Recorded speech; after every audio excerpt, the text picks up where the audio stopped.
आज मैं जिस बैंक रॉबरी की कहानी आपको सुनाने जा रहा हूँ, उसे सुनने के बाद कोई भी इस बात पर यकीन करने को तैयार नहीं था कि कैसे एक बाल काटने वाले नाई ने पूरे बैंक को लूट लिया, वो भी अकेले। उसने बैंक के वार्ड नंबर 74 के सभी सेफ्टी डिपॉजिट बॉक्स खोलकर उसमें से पैसे, जेवरात और प्रॉपर्टीज पेपर निकाले और बैंक कर्मचारी के नज़रों के सामने से उन पैसों को लेकर वहां से रवाना हो गया। उसने इस अद्भुत और चौंका देने वाली चोरी को इस तरीके से अंजाम दिया कि पूरे अमेरिका में इसे परफेक्ट चोरी, एक परफेक्ट क्राइम कहा जाने लगा। कहानी की शुरुआत होती है 13 अप्रैल 1981 की सुबह से, जब शिकागो के एक बैंक में अटेंडेंट बैंक खुलने के बाद जाकर वार्ड खोलता है, जहां देखने में सब कुछ बिल्कुल सही लग रहा था और सब लोग अपने अपने काम में व्यस्त थे। तभी कुछ देर के बाद उस बैंक के कस्टमर्स आते हैं और अटेंडेंट से कहते हैं कि उन्हें उस बैंक में अपने सेफ्टी बॉक्स को खोलना है और उसमें कुछ कीमती सामान रखना है। और अटेंडेंट भी उन कस्टमर्स के साथ वार्ड में चली जाती है उसके सेफ्टी डिपॉजिट बॉक्स खोलने। और जैसे ही अटेंडेंट उस कस्टमर के सेफ्टी डिपॉजिट बॉक्स में चाबी लगाती है, उसकी आंखें फटी की फटी रह जाती हैं।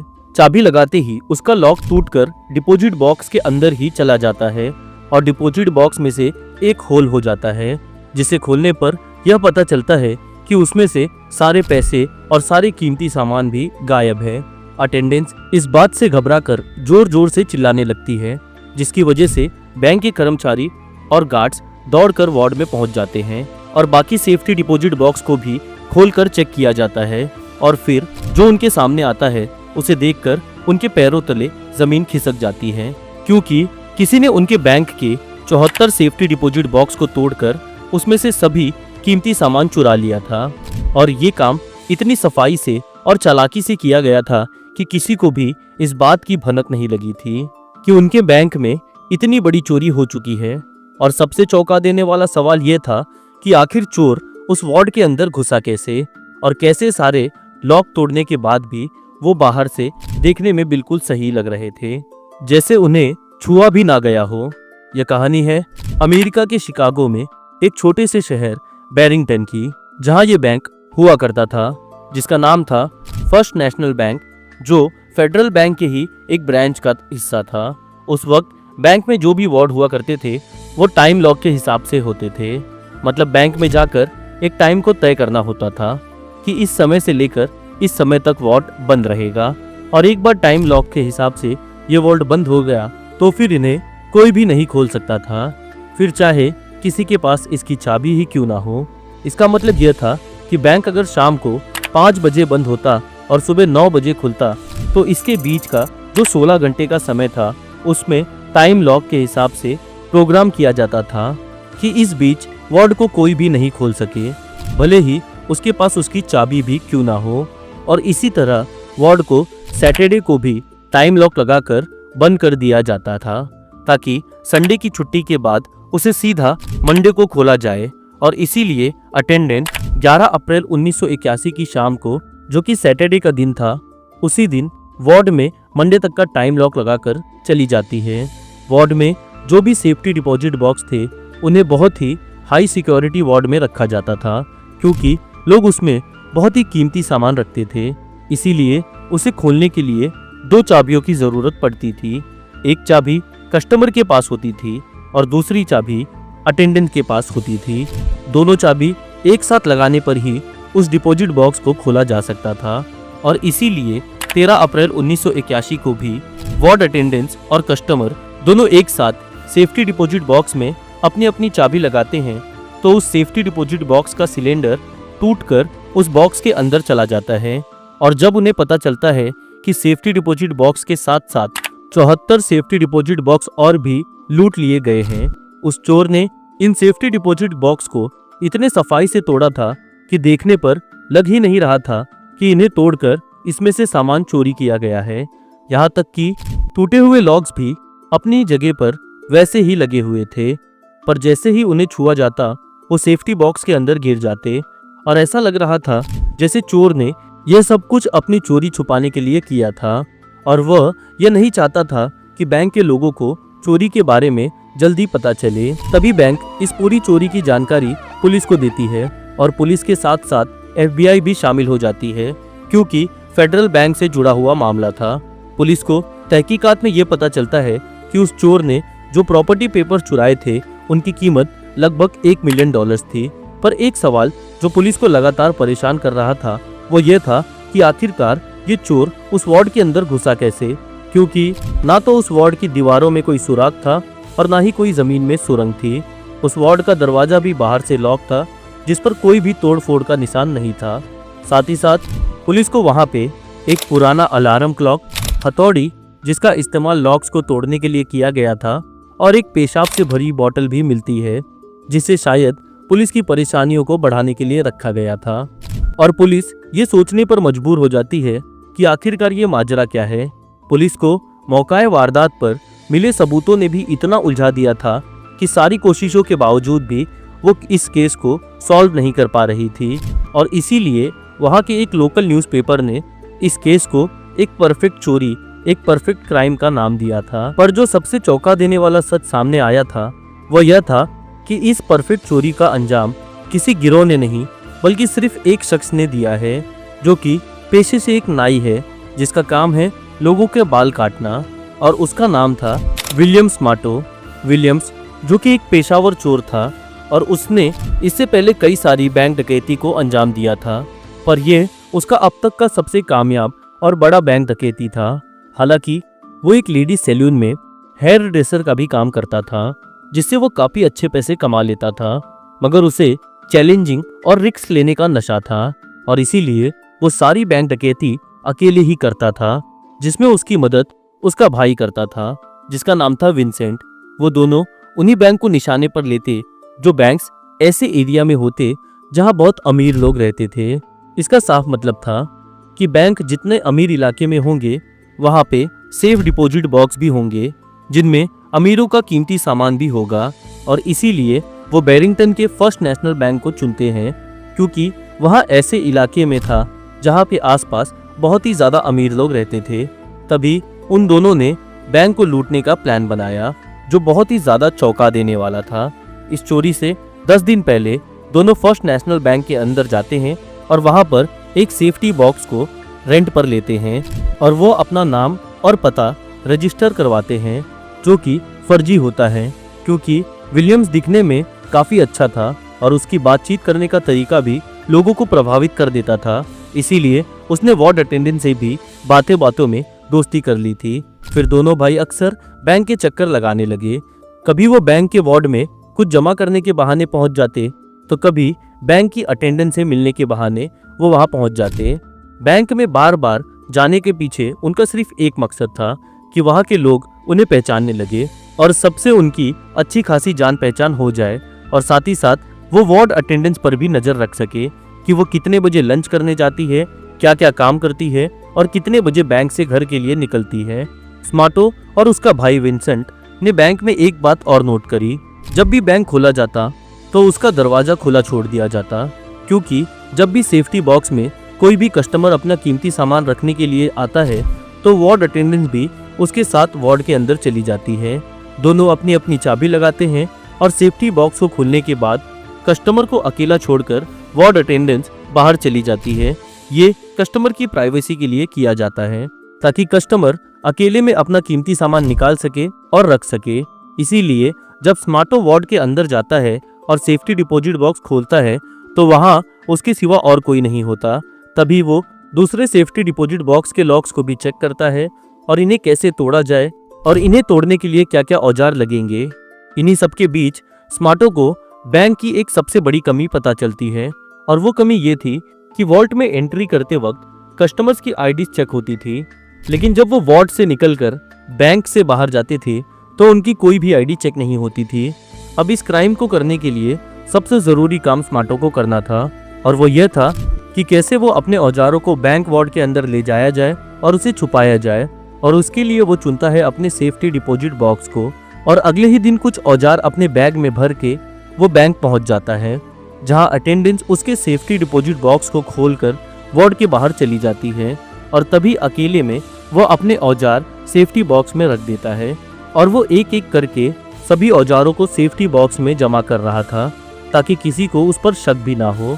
ऐसा करते करते उसका पूरा सेफ्टी डिपॉजिट बॉक्स औजारों से भर गया था, मगर उसे अभी भी और औजार की जरूरत थी, जिसमें से कुछ औजार तो इतने बड़े थे कि वो सेफ्टी डिपॉजिट बॉक्स में भी नहीं आ पाते। अगर वो खाली भी होते तब भी। स्मार्टो ने बैंक के लोगों को ये भी बता रखा था कि वो एक पेंटिंग डीलर है, इसीलिए अक्सर वॉल्ट में काफी बड़ा सामान रखने की जरूरत पड़ती है, और इसीलिए जब वो बैग में औजार भर कर लेके आता है तो सबको यही लगता है कि बैग में उसकी पेंटिंग्स है और किसी को उस पर कोई शक भी नहीं होता है। पर स्मार्टो के लिए अब भी सबसे बड़ी दिक्कत की बात ये थी कि वो बड़े औजार को कहाँ छुपाए। तभी उसकी नज़र वार्ड के सीलिंग पर पड़ती है, जहाँ मरम्मत का काम ना होने की वजह से उसमें कुछ गैप था, जहाँ से वो आसानी से अपने सारे सामान और औजार सीलिंग के अंदर छुपा सकता है। और वो अपने सारे बड़े औजार, टॉर्च लाइट, खाना और जो भी सामान की ज़रूरत उसे इस चोरी को अंजाम देने में लगने वाली थी, वो लाकर उसी सीलिंग में छुपा देता है। अब जो आखिरी काम बचा था वो बैंक के अलार्म सिस्टम को डीएक्टिवेट करना था। हालांकि इस बैंक के अलार्म सिस्टम को इस तरह से प्रोग्राम किया गया था कि अगर कोई वॉल्ट की दीवार या जमीन को हथौड़े से तोड़कर घुसने की कोशिश करता है तो यह अलार्म फौरन ही बजने लगता है।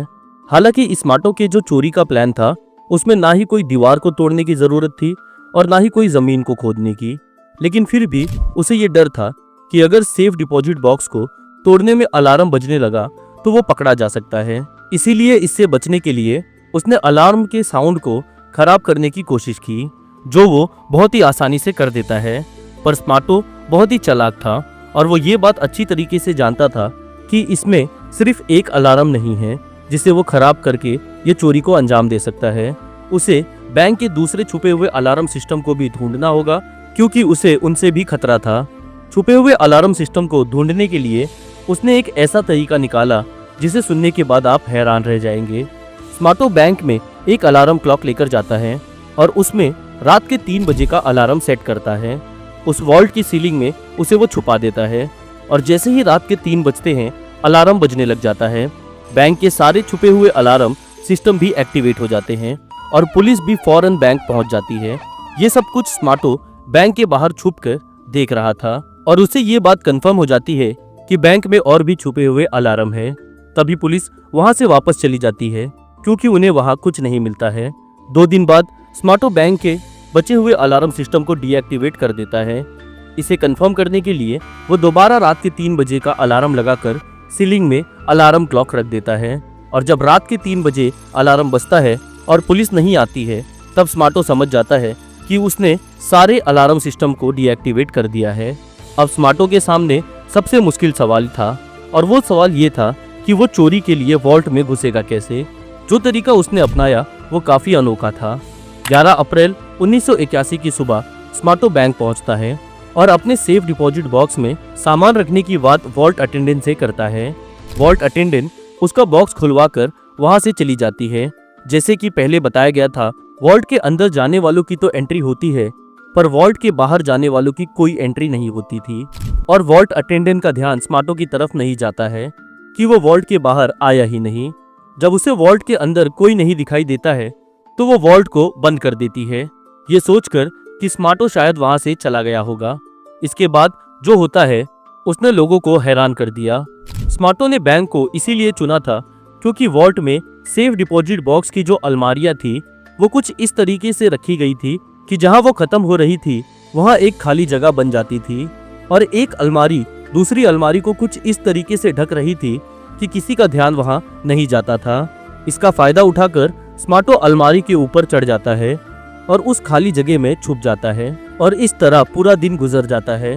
शाम को वॉल्ट अटेंडेंट वॉल्ट में मंडे तक का टाइम लॉक लगाकर चली जाती है। अब स्मार्टो के पास 11 अप्रैल यानी कि सैटरडे की पूरी रात और संडे का पूरा दिन था इस वॉल्ट को लूटने के लिए। फिर शुरू होती है वो चोरी जो किसी ने नहीं सोची थी। स्मार्टो को जब पूरी तरीके से यकीन हो जाता है कि अब इस बैंक को बंद किया जा चुका है और सब लोग घर जा चुके हैं, तो वो अपने छुपने की जगह से बाहर निकलता है। वो अपनी टॉर्च लाइट जलाता है और जो भी औजार उसने पहले से सीलिंग और सेफ डिपॉजिट बॉक्स में छुपा रखे थे उन्हें निकाल लेता है। वो अपने साथ स्पेशलिस्ट मॉडिफाइड स्क्रू बोल्ट भी ले गया था जो बिल्कुल सेफ डिपॉजिट बॉक्स के लॉक्स के साइज के थे और इस हिसाब से बनाए गए थे ताकि चोरी के बाद वो उन बॉक्स को वापस बिल्कुल वैसे ही फिट कर सके, जिससे किसी को शक ना हो और किसी भी बॉक्स में डैमेज ना दिखे। इस तरीके से स्मार्टो एक एक करके सारे डिपॉजिट बॉक्सेस को खोलना शुरू करता है। वो इस बात का खासा ख्याल रखता है कि लॉक तोड़ने के दौरान बॉक्स में किसी तरीके का नुकसान ना हो। अंधेरे में इतने सारे बॉक्सेस को संभाल कर तोड़ना उसके लिए थका देने वाला काम बन जाता है। इसीलिए वो बीच बीच में कॉफी पीते रहता है ताकि उसे थकान महसूस ना हो। उसने सैटरडे की रात इसीलिए चुनी थी ताकि अगले दिन संडे को वो अपना काम आराम से कर सके। चोरी के दौरान स्मार्टो साथ ही साथ जो भी कचरा जमीन पर गिर रहा था उसे भी साफ कर रहा था। जब वो अपना काम पूरा कर लेता है तब वो वापस उन 74 सेफ डिपॉजिट बॉक्स के लॉक्स को लगाता है और अपने मॉडिफाइड स्क्रू की मदद से उन बॉक्सेस को वापस फिट कर देता है, जिससे किसी को ये ना लगे कि उन लॉक्स को तोड़ने की कोशिश की गई है। लेकिन जैसे ही असली चाबी उन लॉक्स में लगाई जाती वो लॉक्स टूटकर गिर जाते थे। उसके बाद स्मार्टो अपने सारे औजार वापस सीलिंग में छुपा देता है और जो भी लूट का माल था उसे अपने बैग में भर लेता है। फिर वो वापस अलमारियों के बीच खाली जगह में जाकर छुप जाता है। साथ ही साथ वो अलमारी पर भी एक छोटा सा शीशा इस तरीके से रख देता है ताकि मंडे की सुबह जब वॉल्ट खुले और जो भी अंदर आए उस पर वो नजर रख सके। 13 अप्रैल 1981 मंडे की सुबह बैंक खुलता है। वॉल्ट अटेंडेंस वॉल्ट के अंदर जाती है और सब कुछ नॉर्मल लगता है। इस दौरान स्मार्टो उन पर शीशे के जरिए नजर रखता है। जैसे ही अटेंडेंस वॉल्ट से बाहर जाती है स्मार्टो मजदूरों के कपड़े पहनकर और अपने बैग को लेकर बैंक के लोगों के सामने से निकल जाता है। उस वक्त बैंक में कंस्ट्रक्शन का काम चल रहा था, इसीलिए किसी को इस पर शक भी नहीं होता है। स्मार्टो का भाई विंसेंट बैंक के बाहर कार लेकर उसका इंतजार कर रहा होता है। स्मार्टो लूट से भरा बैग कार की डिक्की में रखकर विंसेंट के साथ वहां से फरार हो जाता है। इस तरह से विलियम स्मार्टो एक ऐसी बैंक रॉबरी को अंजाम देता है जो दुनिया भर के लोगों के लिए हैरत का कारण बन जाती है। उसका तरीका इतना परफेक्ट था कि पूरे बैंक में किसी को इस बात की भी शक नहीं होती है कि कोई चोरी हुई है। इस वजह से इस चोरी को एक परफेक्ट क्राइम का नाम दिया गया। पर क्या स्मार्टो कभी पकड़ा गया? पुलिस और FBI को अपनी इन्वेस्टिगेशन में क्या पता चला? क्योंकि ये बैंक एक फेडरल बैंक की ब्रांच थी, इसीलिए FBI और पुलिस ने इस केस को सॉल्व करने के लिए कोई कसर नहीं छोड़ी। वॉल्ट के हर कोने की तस्वीर ली गई और फॉरेंसिक टीम ने फिंगरप्रिंट्स भी लिए और पूरे वॉल्ट को छान मारा गया, लेकिन उनके हाथ कुछ भी नहीं लगता है। इन्वेस्टिगेशन के दौरान पुलिस को सबसे ज्यादा हैरानी वॉल्ट के अंदर मिलने वाली अलार्म क्लॉक से होती है। जब उन्हें पता चलता है कि वॉल्ट के अलार्म सिस्टम को डीएक्टिवेट किया गया था तब उन्हें समझने में देर नहीं लगती है कि ये एक बहुत ही सोची समझी प्लानिंग थी। पुलिस इस कंक्लूजन पर पहुंचती है कि बिना वॉल्ट के अंदर आए कोई इतनी बड़ी चोरी की प्लानिंग कर ही नहीं सकता है। इसीलिए पुलिस को शक होता है कि चोर ने पहले वॉल्ट का एक सेफ डिपॉजिट बॉक्स को रेंट पर लिया होगा। इन्वेस्टिगेशन के दौरान 74 लोगों की लिस्ट चेक की जाती है और पता चलता है कि उनमें से 2 लोग का नाम और एड्रेस फेक है। पुलिस कहती है कि वही दोनों शायद चोर हैं। शिकागो के एक दूसरे शहर के एक बैंक में 1 साल बाद ऐसी ही एक घटना होती है जो इस अनसॉल्व केस को सॉल्व करने में मदद करती है। एक कस्टमर बैंक के वॉशरूम में जाता है। वहां अचानक से उसके सर पर फॉर सीलिंग्स का एक टुकड़ा गिर जाता है। जैसे ही वो सीलिंग की तरफ देखता है उसे लगता है कि सीलिंग के अंदर कोई मूवमेंट हो रही है। वो तुरंत बैंक सिक्योरिटी को इस बात की खबर देता है। बैंक सिक्योरिटी का एक स्टाफ मेंबर एक सीढ़ी लगाकर सीलिंग के पास जाता है और टॉर्च से अंदर झांकने की कोशिश करता है। वहां उसे किसी के पैर हिलते हुए दिखाई देते हैं। ये देखकर वो डर जाता है और तुरंत पुलिस को बुला लेता है। पुलिस बैंक पहुंच जाती है और सीलिंग के अंदर छुपे हुए शख्स को धमकी देते हुए बाहर निकालती है। पुलिस उसे कहती है कि अगर वो बाहर नहीं आया तो वो उसे गोली मार देगी।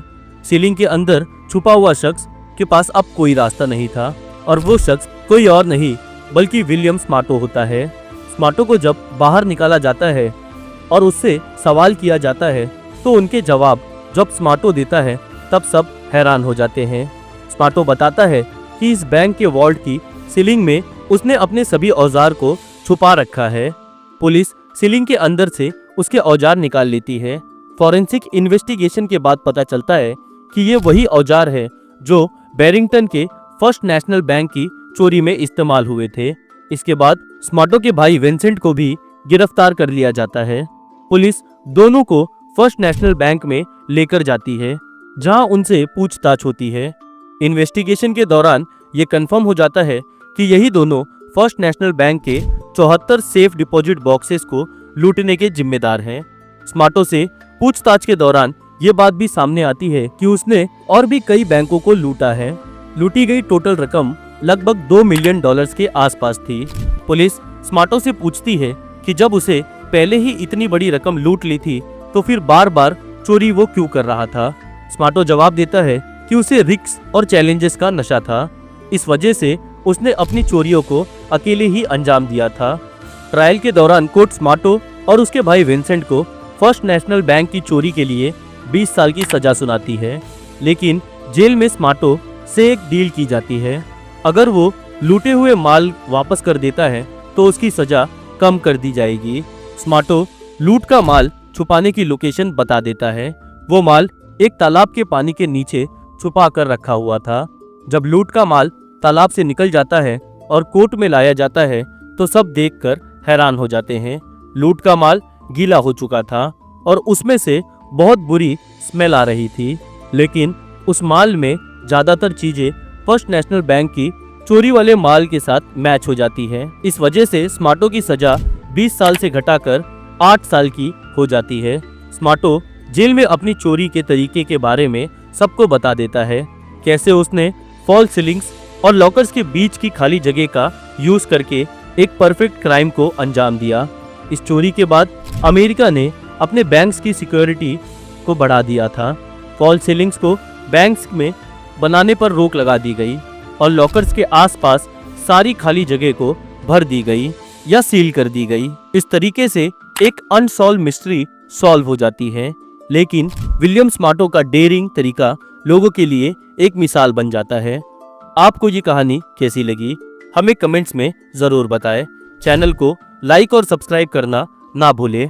और अगर आपको जेल एस्केप या फिर रॉबरी की कहानियाँ सुनना पसंद है तो आप इस चैनल की बाकी वीडियोस भी देख सकते हैं।